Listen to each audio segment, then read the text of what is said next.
न जाने किस भेष में मिल जाए भगवान रे। भक्त नरसिंह मेहता के बचपन की कहानी। नरसिंह मेहता का जन्म 1470 में सौराष्ट्र के जीर्णदुर्ग जूनागढ़ में एक ब्राह्मण कृष्ण दामोदर दास के घर हुआ। पिता कृष्ण दामोदर दास और माता लक्ष्मी गौरी की मृत्यु तभी हो गई थी जब वे केवल 5 वर्ष के थे।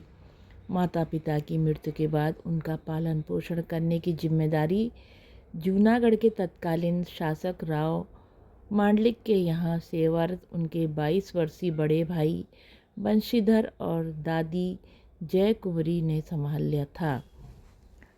नरसिंह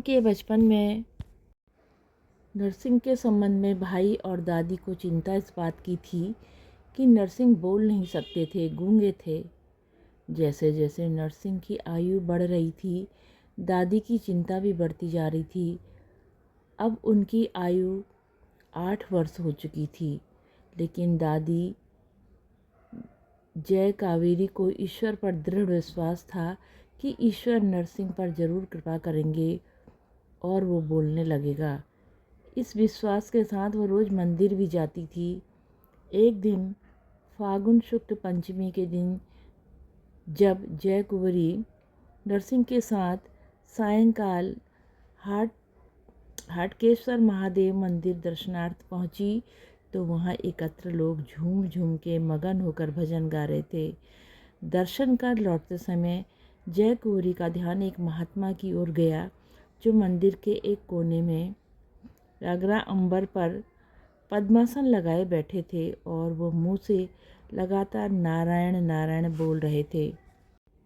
जय कुंवरी ने उस महात्मा को प्रणाम कर निवेदन किया कि हे महात्मा, ये मेरा पौत्र नरसिंह राम 8 वर्ष का हो चुका है और इसके माता पिता की मृत्यु हो चुकी है। व्यथा यह है कि नरसिंह कुछ भी बोलता नहीं है। लोग इसे गूंगा कहकर सताते हैं। इससे मुझे बहुत दुख होता है। मैं क्या करूं जिससे इसकी वाणी लौट आए? आप मुझे कोई युक्ति सुझाएं। उस महात्मा ने बालक नरसिंह को अपने पास बिठाया और उसे गौर से देखने के बाद जब गौरी से कहा, माता आप चिंता न करें, ये बालक तो भगवान का बहुत बड़ा भक्त होगा और ये बोलने भी लगेगा। यह कहकर महात्मा ने अपने कमंडल से जल लेकर मार्जन किया और नरसिंह के कान में फूंक मारकर कहा, बच्चा बोलो राधे कृष्ण। महात्मा की कृपा से नरसिंह राधे कृष्ण बोलने लगे। इस आश्चर्यजनक घटना के बाद जय कुंवारी ने महात्मा से अपने घर आने और आतिथ्य स्वीकार करने का आग्रह किया, परंतु महात्मा ने कहा, इसमें मेरी कोई भूमिका नहीं है, ये ईश्वर कृपा है इस बालक पर। अतः आप ईश्वर का धन्यवाद ज्ञापित करें और उनका नाम सिमरन करें। मैं गृहस्थ के घर नहीं जाता। महात्मा ने ये बताया कि नरसिंह का विवाह भी होगा, वंश वृद्धि भी होगी, परंतु ये बालक ईश्वर का परम भक्त होगा। जय कुंवरी ने सारा प्रसंग जब अपने बड़े पौत्र बंशीधर को सुनाया तो उसने महात्मा जी के दर्शन लाभ के लिए महात्मा जी की खोज कराई, लेकिन उन महात्मा का कहीं भी पता नहीं चला।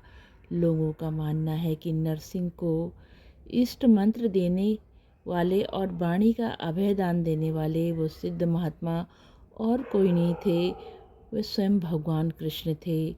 इसलिए गीतकार भरत व्यास जी ने सही कहा, क्या जाने किस बीच में बाबा मिल जाएं भगवान रे। जय राधे कृष्णा।